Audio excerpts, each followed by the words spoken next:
Well, I'm very excited about this guest because I have been watching her presentations for many, many years. And I think it's always best to deliver bad news with a sweet face and a nice smile. So we have Elana Freeland here to discuss, our, engineered transhumanism that happens to be coming our way. Hey, Elana, how are you? Good to see you.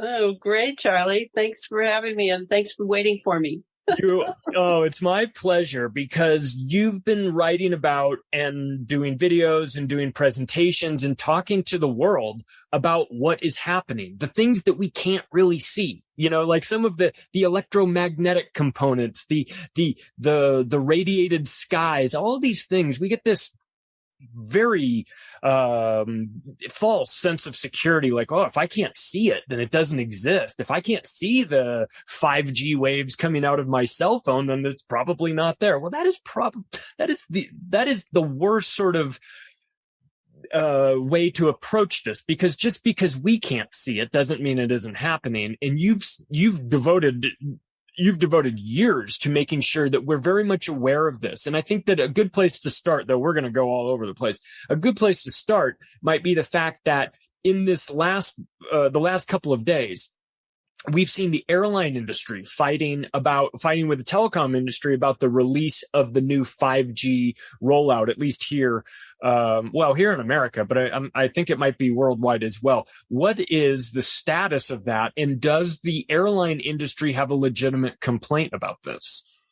Well, that's a real can of worms when you start looking at what the news is saying about the reason that airlines are wanting to shift the 5G burden and what's really going on. Because I spend a great deal of time in the latest book, which the title is Geoengineered Transhumanism, how the environment has been weaponized by chemicals, electromagnetism, and nanotechnology for synthetic biology. Very important. Big, long title, big, long book.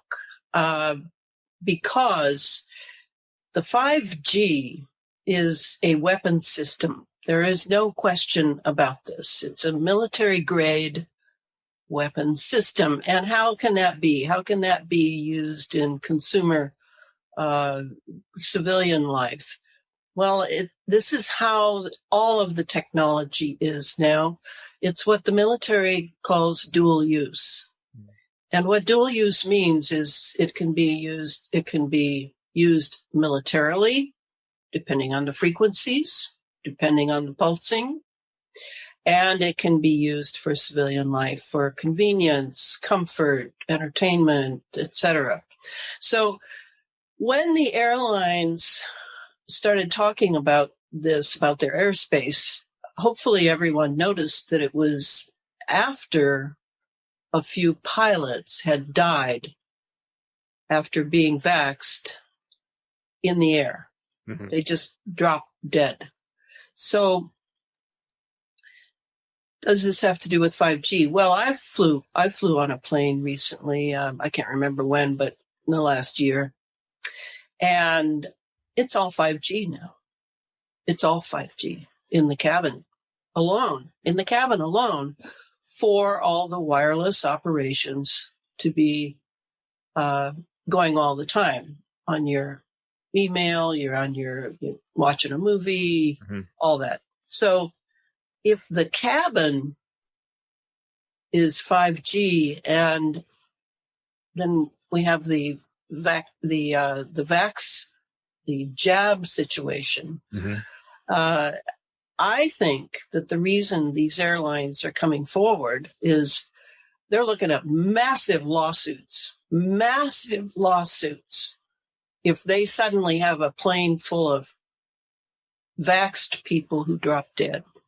And I have to put the vaxxed part in there, Charlie, because that is key to this. It doesn't mean that I, who am unvaxxed, can then drop, that I can't drop dead from a 5G environment. I can. Right. But we have seen enough proof in the vaxxed situation to see that people are setting off Bluetooth technology by walking into a restaurant. Yeah. So there's some sort of transmission going on with people.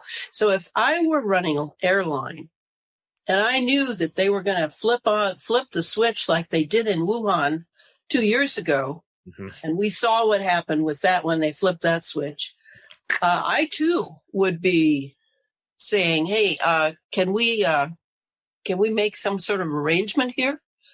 Because that's what'll happen. We know that the telecommunications industry and big pharma will get off the hook. Who will be left holding the bag will be the airlines. So that's how I read what has happened.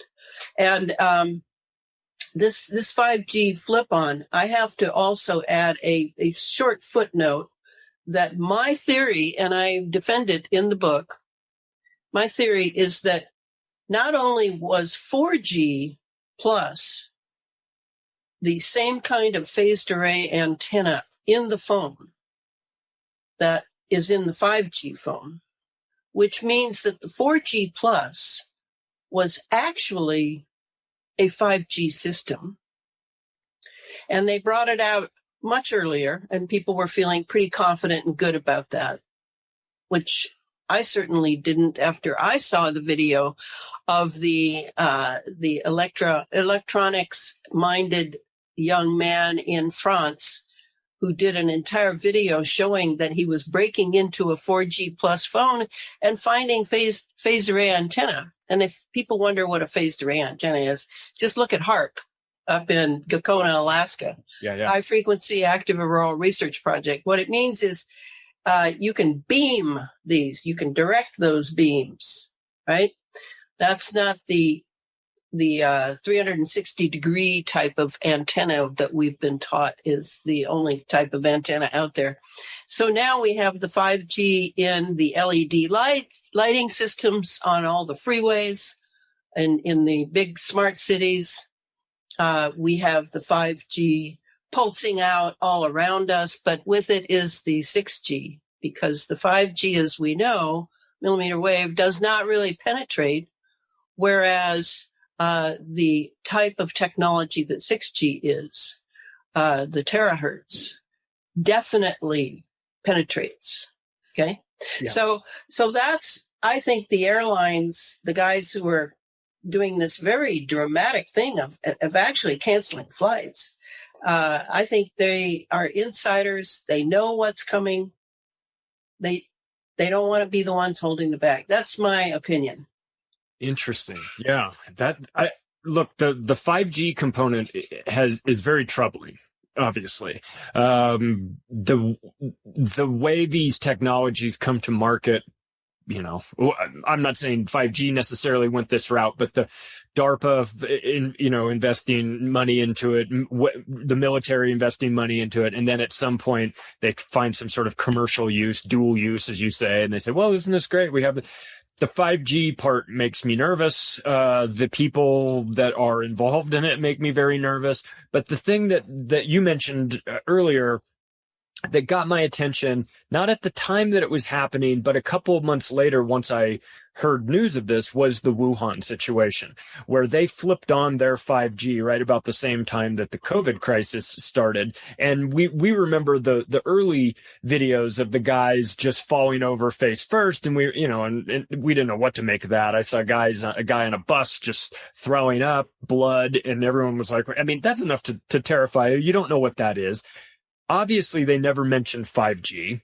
It was, but that came later. We found out that Wuhan was the first city in China to have the 5G turned on. And then coincidentally, or maybe not, we have the outbreak of COVID. Now, I've talked to David Icke about this before. I know he sort of jumped out early on and said, hey, I'm not saying that there's a connection. I'm just saying it's reasonable for us to look to see if there is a connection.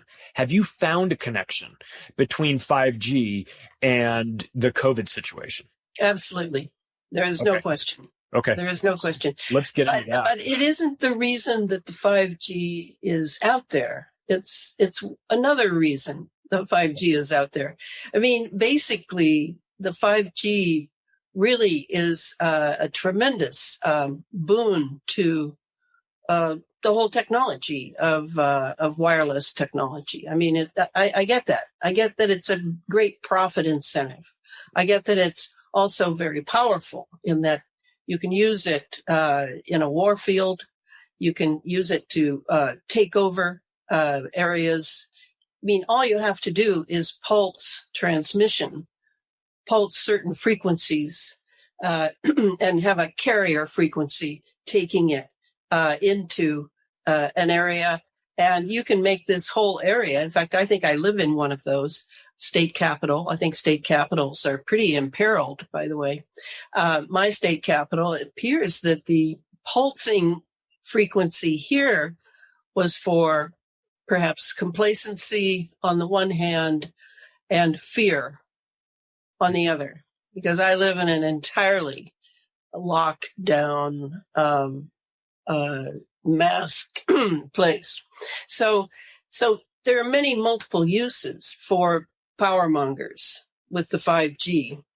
And the one for the vaccine, however, and I hate to call it a vaccine, let's call it an inoculation, a gene therapy or whatever. Yeah. If you are inoculating people with software and hardware for a transhumanist agenda, just say if, then what you're going to need is something on the outside. And that's why I've written about the environment and how it's been weaponized. You're going to have to have a system on the outside that can control that, can track it, trace it, measure it, do a lot of biometric measurement for, the medicine experimentation, so-called. And once you have that system set up, then you can go in and you can trigger anything you want. You want to trigger that this person is going to be developing another disease, another set of symptoms that have probably been inserted by means of the inoculation, would be my guess. Because I think the inoculation is for two things. The one, it has nothing to do with virus. We've already listened to Dr. Andrew Kaufman and Dr. Tom Cowan regarding how there is no virus. Virus is not what we've been taught it is. And infection and contagion, all these terms need to be reassessed and put straight. Now, I've known that for many years because I studied Chinese medicine back in my 20s. Because I thought I was going to be one of those kinds of doctors, actually. But life then took me in another direction, and I'm not sorry. But I eat and take care of myself out of Chinese medicine. I don't do Western medicine unless I break a bone, or maybe I would have some terrible cataclysmic accident and I would need to go to a smart hospital where it's loaded with 5G going on because of all the instrumentation there. So the 5G is very good for the two reasons for the inoculation. First reason being they're implanting other illnesses so that big pharma and big medicine make a profit. The whole industry having to do with Western health is based on sickness, not health. Yeah, soft tissue cancer rates are already going through the roof already. Yes, and it's already there are insertions going on that then go dormant until a certain frequency wakes them up. And then the symptomatology starts. And of course, the people are terrified because they're watching their delivery system called the TV, which I have never owned in my life, never owned a television. Really? Good for you. Or they're watching it on their iPhone. And I, of course, do not own an iPhone either because both of those items are weapon systems. And my landline does just fine, and people can leave me a message and I will get back to them. just like we used to do. We used to when I was a kid, Right. If you get a hold of someone, you left a message. Yeah. Maybe you had an answering machine, like with a tape recorder or something, Well, yeah. And because convenience and comfort and entertainment are an American religion, it's a very unfortunate commitment that people have made to a lifestyle which now is passing. And that lifestyle is actually quite dangerous. So they can send you a frequency and trigger the wakefulness of whatever they've implanted in you. That's one thing. Mm-hmm. And then the other is that they're putting software and hardware in you. And I think we've seen a great deal of that from other people too. But the people I really like and listen to right away are the La Quinta Columna in Spain. This is a team of science guys who are constantly looking under their microscopes and finding interesting things in the serum that is being injected into people. And this is extremely important. And it's unfortunate that so many in America and other places are listening instead to the top news networks that are, it's well known that the carefully coiffured news people make 7-figure salaries for reading cue cards of what they're supposed to read. So I don't see that people are really getting any type of truth there.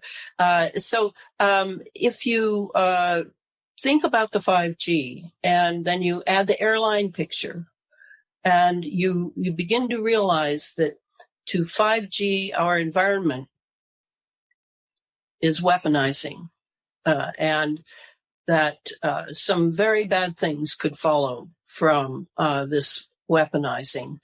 And people should prepare themselves for that, especially the inoculated. Especially the inoculated, I'm sorry to say. Yeah. Because to me, the software and hardware going into the inoculated that it will now be able to be triggered by 5G, 6G systems is all about transhumanism. It's all about changing the genetics, yes.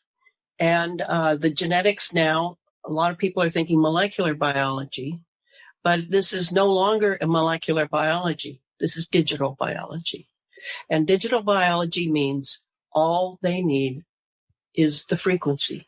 That's all they need in order to create disease, heal disease, make symptoms appear out of nowhere, cause heart attacks, brain aneurysms, all of it. It's all digital now. Yeah. So you may say to yourself, well, how can that be? I mean, virus and germs and bacteria, these are all natural entities.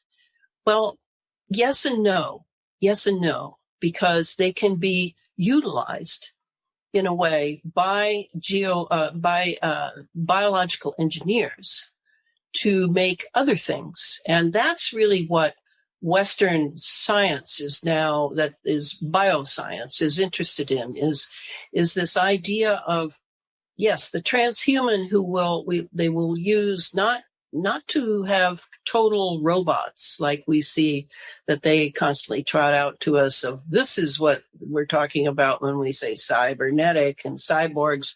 No, what they just want us to think that. No, what they want is a human body that can then be translated into something other than an actual human being. And that would be on the DNA level. Yes, that's true. That's where it begins. But there's more to it, because a human being, as you know, there's more to a human being than simply their genetics. Mm-hmm. So what we have is for the first time, gosh, in my life, I mean, I've been a so-called conspiracy theorist since the 60s because everything was hidden in America post National Security Act of 1947. It's not a paranoia that taught me that. It's actual history. I knew about the National Security Act. I knew what it meant. It meant secrets and lies. And that's what we have. So a conspiracy theorist of yesteryear, which I was, is someone who's digging under the rug and looking for what's been swept under there, or going down into the basement of American history and figuring out what really happened to John Kennedy, who really killed John Kennedy, who really killed Martin Luther King. So these, cut my teeth on all these things that my generation was traumatized by.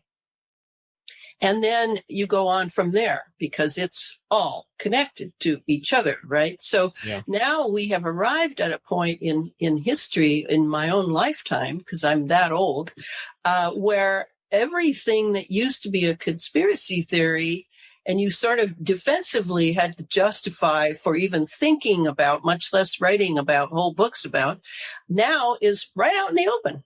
Right out in the open. I know I'm laughing because I've written a couple books as well. And one of the books I wrote with, called The Controlled Demolition of the American Empire. And I wrote it with a co-author, and the co-author, I wrote my part real fast, and I knew exactly what I wanted to say. And I wanted this book to come out immediately. He was taking his own sweet time doing his part. So it took longer than we wanted to. By the time he gave me his part, and I put it together with my part I had to go back and change the verb tense, because a lot of the things that I had written that were going to happen had already happened in between the time that I wrote my part and he wrote his part. So I had to make sure. I was like, well, I guess I'm on the right track at least. So exactly. I understand how it goes. It's like, we've run out of theories. It's no longer conspiracy theories, it's conspiracy analysis, because we don't have to pretend that these are theoretical conspiracies. We can analyze actual ones. And one of the things that you said, you mentioned, we're talking about how, like, you can change a person at the DNA level. And we also know from our experience that we have a long history of predictive programming in the media, through televisions, movies, and whatnot. And lately, within the last 10 years or so, there has been an undeniable interest in zombies, to the point where Amazon has buried in, like, their terms of service a paragraph that people found and kind of said, hey, look at this. They're talking about a zombie apocalypse in there. And everyone just kind of assumed it was tongue in cheek, and it probably was. But it made me think that this is the sort of thing that these maniacs would do.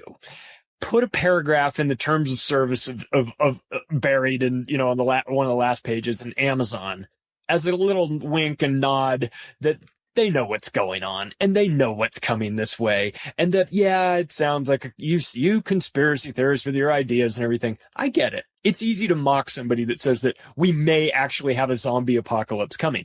But when you dig into this technology, is this not a recipe for creating, like, actual zombies? Oh, yeah. Yeah. and right away, I mean, what I thought of was, well, I didn't know about the Amazon, but I do know about the CDC. You can look it up in the CDC nomenclature. They too cover the zombie apocalypse. So what I'm wondering is, because I feel like we know that it takes Americans, despite all the press and so-called press and movies and everything else, it takes Americans about 50 years, or it has, to finally realize that something is true. It takes half a century. Consciousness doesn't work that slowly, but consensus reality is very convincing for most people. And most of that, as if we think about it, doesn't have to do with actual knowledge. It has to do with rumors, hearsay, gossip, whatever sort of play is going on in the mainstream media, that they want the people to go in this direction or that. These are PhDs. These guys know what they're doing. And so that's why I maintain, a lot of people who are intellectual and college graduates and stuff they think that Elana, we can handle TV. We can handle it. I don't think so. I don't feel I could if I lived with one. First of all, they're addictive. And second of all, the technology now is way beyond that subliminal, go out and buy a Coke at the intermission stuff that we heard about for subliminals. This is where you unplug the TV, your HD or your big screen TV, and the microphone's still on. It's listening to everything you say, everything that happens. Very sophisticated microphone. Yeah. And the camera behind the big screen is taking everything in as well. So, no, I don't think I can handle that military technology. I think thinking is the thing I would recommend, and that's what's done the least, in my opinion, in America. It's much more action reaction. Mm-hmm. It's much more sort of B.F. Skinner Pavlovian response, the reaction types of interactions, I suppose you'd say, and I don't do those things. I really learned a lot from Rudolf Steiner about thinking. I mean, I've always been intellectual. I've always been pretty good. To me, I call, no offense to the feminine at all, but I always call graduate school and schools the big tit, because that's where you can nurse for the rest of your life if you want, rather than really doing your own thinking. So I'm out here in the hinterlands of America, which is pretty wild and woolly and crazy, because we have these massive corporations that are controlling so much of our lives that none of us really want to look at, because we get such alpha wave titillation and zombification from the iPhone and the TV. There's no way we want to do without these things, because they provide us so much pleasure and sort of simulated emotion, and then we don't have to deal with real people. And that really is good. So you see, the problem is our technology. So if we solve this inoculation, we haven't, if say this all dies down, other than the very locked down places that I think will probably continue as they try to insert communism as a technological type communism into these places. But say it dies down. Well, we're still going to have to deal with the technology, aren't we? We're still going to have to deal with the fact that it's out of control. The wrong people have their finger on the button, just like geoengineering. All these geoengineered events, the various, what happened in Tonga with the underground volcano, what happens with various earthquakes and hurricanes and storms, and all of this is geoengineered now because the wrong finger is on the button, and messages are being sent to those who aren't complying with the world plan of the globalists to completely change everything here. So, technology is the name of our nemesis that lies before us. And the first thing we do is do it in our own lives, in our own personal lives, so we can take care of our health, take care of our mental health, so that we don't have somebody in our head yet. I'm telling you, I've been helping targeted people and MK Ultra people for years to tell their story, to sort out their thoughts of what's being put in their heads and what's really theirs and that sort of thing. We're all on that dock now. We're all on that dock, and that is 5G, 6G. That is how it will be done, and it will be pulsed because we're resonant beings. So let's get, we don't like what Elana says, but believe me, you need to hear this so that you can start to prepare. Yeah. Well, look, if anyone who's been to a mall recently or an airport, I think a case can be made that the zombie apocalypse has already started. And let's talk about those people that are in charge. We've got the World Economic Forum pushing the fourth industrial revolution. People say, what is the fourth industrial revolution? Well, it's only the blending of man with machine into transhumanism. It's not my conspiratorial little tinfoil hat brain saying that. It's their mission statement. They write about that. That's where they're going. We know who's running the show over there, which, I think the fourth industrial revolution, maybe a better name for this would be the Fourth Reich.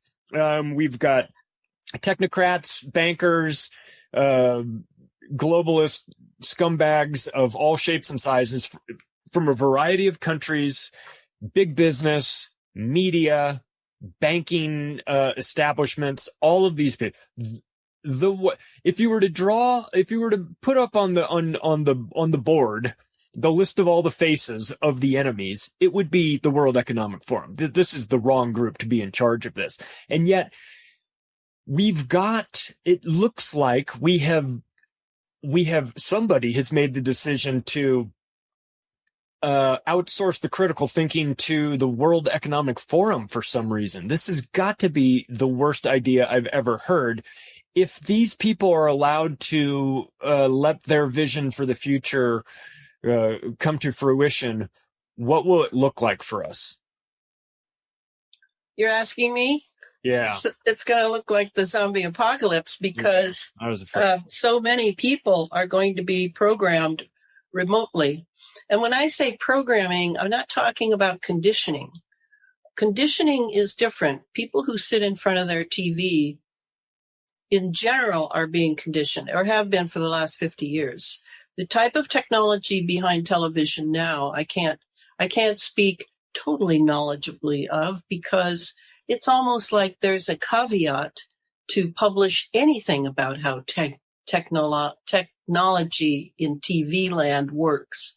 It's very interesting. One of the best books I ever read long ago, 1977 book called 4 Arguments for the Elimination of Television by Jerry Mander. It was a real book, and you can still get it. But has there been another book that's been written since it? No. Probably not. Not since the 70s.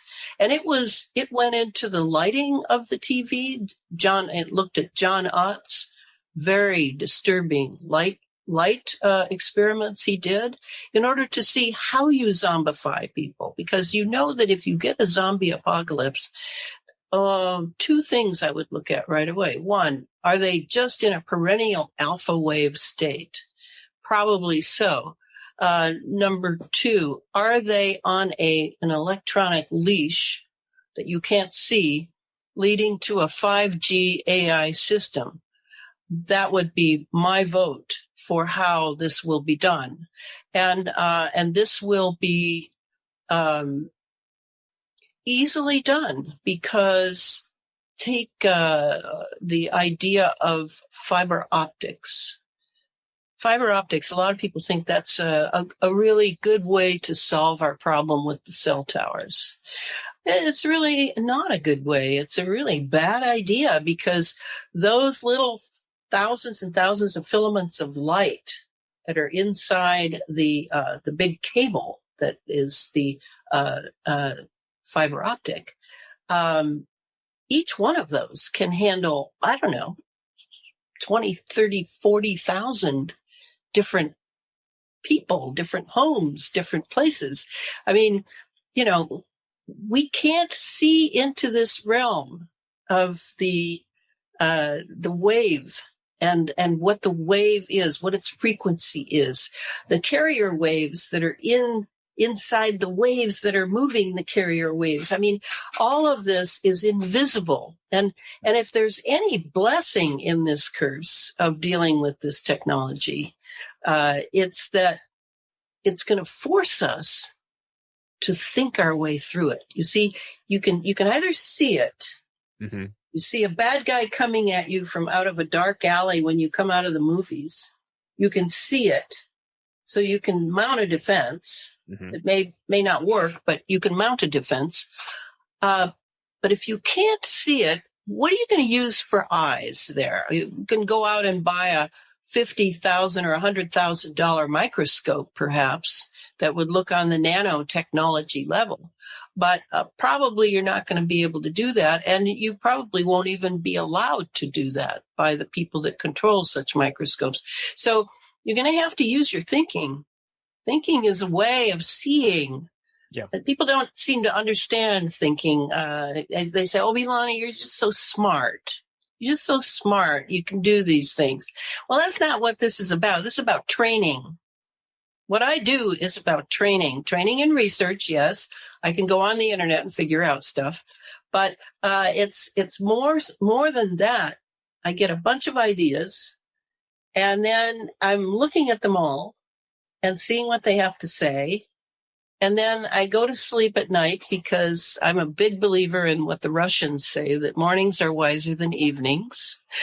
And while I'm asleep, in REM sleep, I'm going over all this huge number of ideas, and I'm considering some of my quandaries and my questions and my lack of experience in certain physics.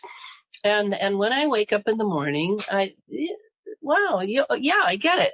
I get it. So now I can write.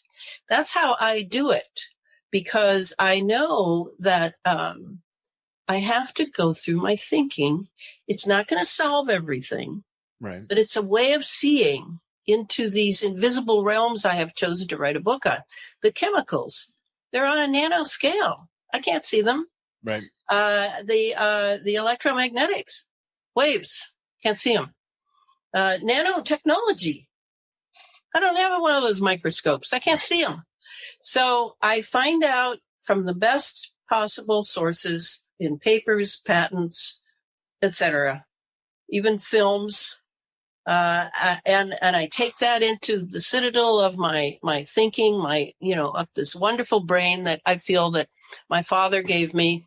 He only gave me 3 great things, but I do thank him for this. And then I figure out how to write about it for people who didn't like science in high school. I'm always hearing, who cares? And I always want to say, I don't care if you didn't like science in high school. You're living in a technological era. Yeah. You're going to have to figure out at least a modicum of how to survive it and teach your children and your grandchildren how to do this. It's not the child's way of thinking that I'll just sit here and wait for the experts to tell me what is true and what isn't. When experts, we already see that, don't we? They lie. They lie and they lie and they lie because they're making a lot of money off of you, and you're being ill and you're being stupid. That's how that works. So I can't wait for those guys. I would like to. Now, I being a 60s person, we never trusted authority figures anyway. Yeah. It was number one.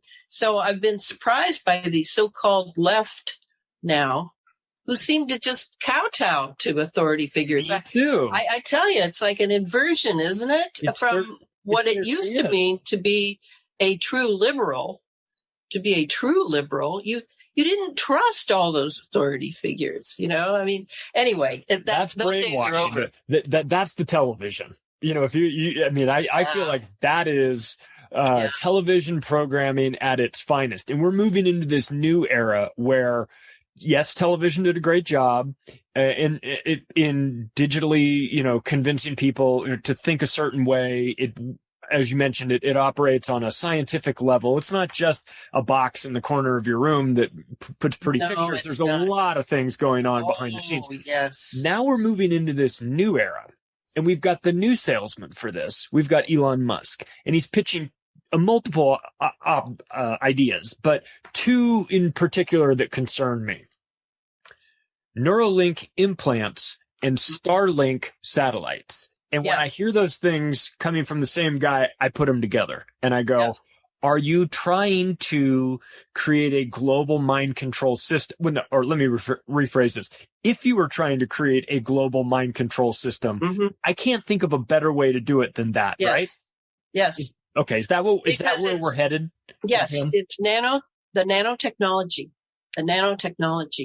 and when you look into the history of the nanotechnology, the revolution, I call it, the nano revolution, it occurred around 1990 for us.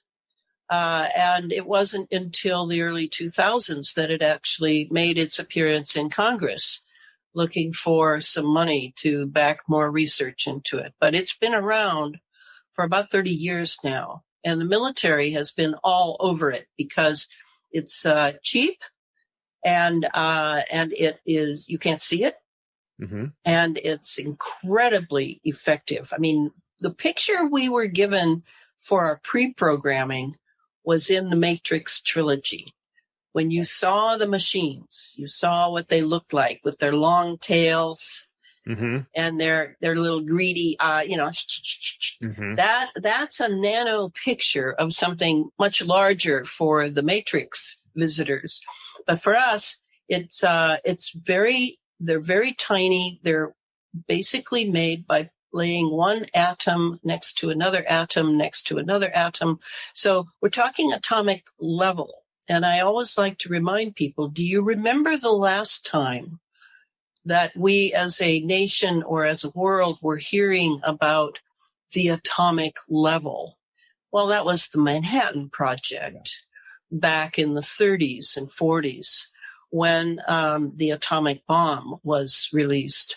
So this is similar. This is like another Manhattan Project coming through stealth. And it's already implemented. It's in all the refined foods that people eat.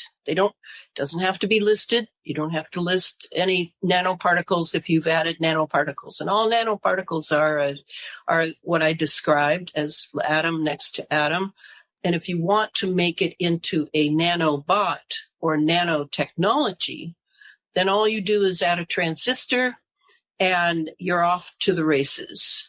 And now you have a communication device that people are breathing from, the first delivery system being the chemical trails. Right. And you're breathing in how many? Oh, trillions. And that would include mostly nanosensors, is really because of artificial intelligence and the need for big data to be able to teach these AI systems, these supercomputers and quantum computers, how to be human-like. You need a lot of data. So those sensors that we're breathing in are reporting back to a central supercomputer so that it can munch up a lot of big data for the AI thrust that we're under, because the AI thrust is behind all of this, behind the 5G, behind everything. So if you think of nanotechnology in your body, let's go back to your idea on Elon Musk's Neuralink. When he laid out Neuralink as the name of his product and described it, I knew he was describing nanotechnology because that's exactly what it does. Now we have another picture that has come out recently, which is the graphene oxide picture. And the graphene oxide is the same thing, just magnetized, very magnetized, extremely conductive, whereas the rest of the Neuralink technology, the nanotech, like aluminum oxide, barium oxide, all the oxides that are coming down from the sky, they're all conductive, but not like graphene oxide. Not like that. That's super conductive. So, do you want to have neural links that get into your body? When they go in, they're just a chemical, seemingly. And then as soon as they get warmed up inside the body where there's plenty of oxygen, then they immediately start going into lattice formations, and they don't reproduce really, they replicate. So they're all replicating, boom, boom, boom, boom, boom, boom, boom, boom, as soon as they get warm, and then they're all programmed to make these lattice work networks. And what is the purpose of this? This is a transhuman purpose. It's to replace our neuronal system, our nervous system, and our circulatory system eventually. As the blood now, as you know, from all these myocarditis and all the clotting going on, the blood of the human being and the heart muscle that is used to pump it is under severe attack. If I were to say what this particular inoculation is really up to, I would say that it is a huge assault on the human blood and on, therefore, the immune system. And the assault has to do with eventually replacing all of that with the hardware that they're putting into us through the graphene oxide, et cetera. Now, the people who are not vaxxed might feel pretty safe at this point, but let me tell you, sorry, coming down from the sky is also graphene oxide. Especially in the winter months, I know that it's used in order to create chemicalized fake snow. Yeah, we've seen ice. That. We saw fake snow. I mean, I remember seeing it a couple years ago and thinking, well, this is not good. Yeah, it doesn't burn. It doesn't melt. Yeah, they're trying to light it, and then they're saying it doesn't melt. Okay, yeah, and this is chemicalized snow and ice. We know of Morgellons. We believe Morgellons do we believe Morgellons is being rained? Morgellons, yeah, I wanted to come to that. Thank you for that. Morgellons is the precursor for the Neuralink neural mesh. Is it the wiring Elon's process talking about? Is it the wiring process? Yes, it does the same thing. It does the same thing. It creates. That would explain the fibers. It actually, in some victims, they've been able to take pictures of the Morgellons in their system through their skin, and you look at it and it goes, wow, that looks like a circuit board. Whoa. Like forms a square or a rectangle, and you see the little. Yeah, it's like a circuit board. So obviously Morgellons was the first vanguard that came through for this very thing being inoculated into people now. Much more sophisticated now with the hydrolyzed this and that, the quantum dots that make it the luciferase that makes it light up, and you can track these people and all that. So yeah, it's moved forward. But the Morgellons is still around. We've seen it in pictures of the mask. The black fibers have been found in the mask. Yeah. I didn't analyze those, but if I were able to analyze those, or Clifford Carnicom would be better qualified to do that than I, and cut into that polymer fiber on the outside, you would see the organs inside of the Morgellons. So, and we saw it in that, and then we saw it in the PCR test too. Where they're sticking that thing up all the way to your pineal gland practically. Yeah. That too is obviously laying something in there. A lot of people thought it was a DNA test. I think most people who go to doctors should realize that they've got your DNA in spades. They don't need to find it. They've been concentrating on that for decades. So no, it's inserting something, and my guess maybe Morgellons, maybe other software, hardware, other diseases. Yeah. God, it's so terrifying. I mean, I always go back to this. This requires a ton of intellectual horsepower to come up with these ideas. It takes a lot of money, a lot of research, a lot of time, effort, everything. Just imagine if these people put a fraction of that towards making this a better world instead of trying to destroy it with these new. I give them credit for being creative, for coming up with these ideas, but we'd be we'd be colonizing Pluto by now if it wasn't for these maniacs out there trying to come up with new devious ways to kill us all. You mentioned earlier HARP, and I want to get back to this because HARP was all the rage for a while, and then it fell off the radar and nobody was talking about it, and they've moved on to other things. But that's not necessarily. Well, that's when I get nervous, is when people stop talking about it. That's when I get nervous, because then I start to think, well, they're up to something else. What is the role of HARP? HARP is a weapon system. It's a weapon system. It's part of a weapon system, and HARP is particularly powerful. So it shut down in 2013. Right. And I talk about this in the other two books. And it was resurrected. And for a while, it looked like the University of Alaska at Fairbanks was going to take it over. And it was all theater, but it is completely available for, all things like earthquakes, forest fires. Why not? Why not use the incredible beam that HARP can produce, along with two other beams would be my guess is how they do it. They need 3 beams to do what they call interferometry or interferometric assaults.